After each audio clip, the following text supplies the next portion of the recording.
Mae'r orsedd yn traddodiadol yn cael ei cynnal mewn cylch o gerrig debyg i hwn yma yn Llanrwst. Yn y rhan fwyaf o drefi Cymru lle mae'r Steddfod wedi ymweld, mi welwch chi gylch o feini yr orsedd.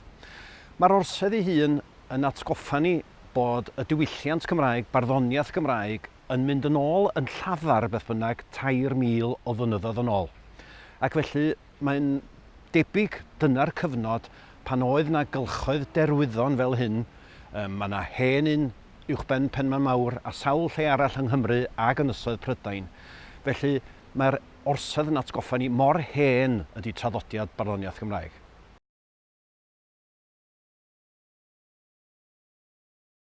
Mae'r orsedd wedyn yn cael aelodau drwy enillwyr Steddfod yr Urdd, prif enillwyr llwyfan Steddfod Genedlaethol.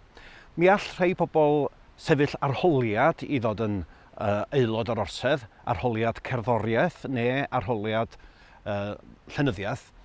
Ond y rhan fwyaf yn cael ei gwahodd i fod yn aelodau o'r orsedd anrhydedd, oherwydd bod nhw wedi cyfrannu yn wych iawn i ddiwylliant a bywyd Cymru.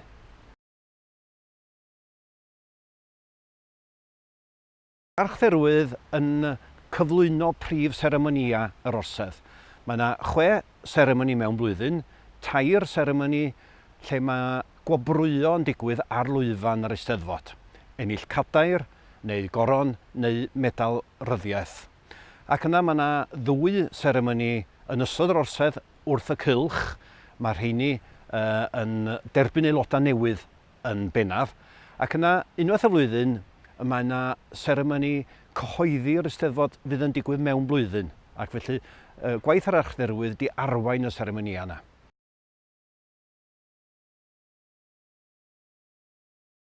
Bob 2 blynedd, sef tymor archdderwydd, mi fydd yna etholiad, neu mae yna wahodd enwebu archdderwydd newydd. Ac felly os oes yna mwy nag un enw yn yr het, mae etholiad. Fel oedd hi'n digwydd, dim ond yn enw i oedd yn yr het y tro yma, ac felly oedd yr enwebiad wedi digwydd gan 7 aelod arall o'r orsedd, ac yna o'n i'n derbyn hynny.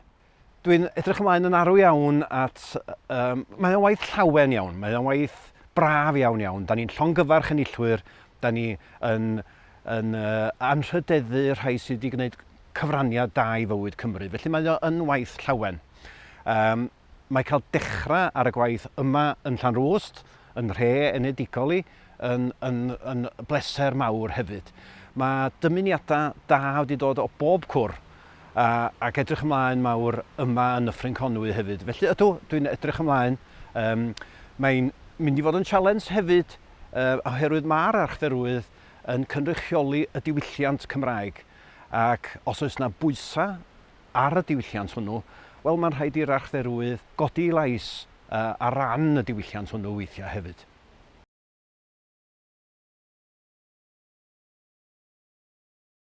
Dwi wedi cael sawl steddfod gofiadwy yn y gorffennol. Mae o'n gyfuniad o lawer o bethau. Mae'r lleoliad, mae'n mynd i ardal newydd, tre newydd, cyfarfod pobl yr ardal, cael blas o hanes a diwylliant, pobl ifanc yr ardal hynna. Mae hwnna bob amser yn gofiadwy. Ond ar wythnos, yn ystod wythnos yr Eisteddfod, mae'r prif ddigwyddiadau, mae yna gyflwyniadau cofiadwy, falle yn y Babell-len, falle yn y Tŷ Gwerin, falle sioe yn y pafiliwn. Mae cyfuniad o hynny, ond yn benna mae'n siŵr creu ffrindiau newydd. Bob Steddfod mae yna ffrindiau newydd a mae yna rhyw hapusrwydd felly yn cael ei gario ymlaen am flynyddoedd yn dilyn pob Steddfod.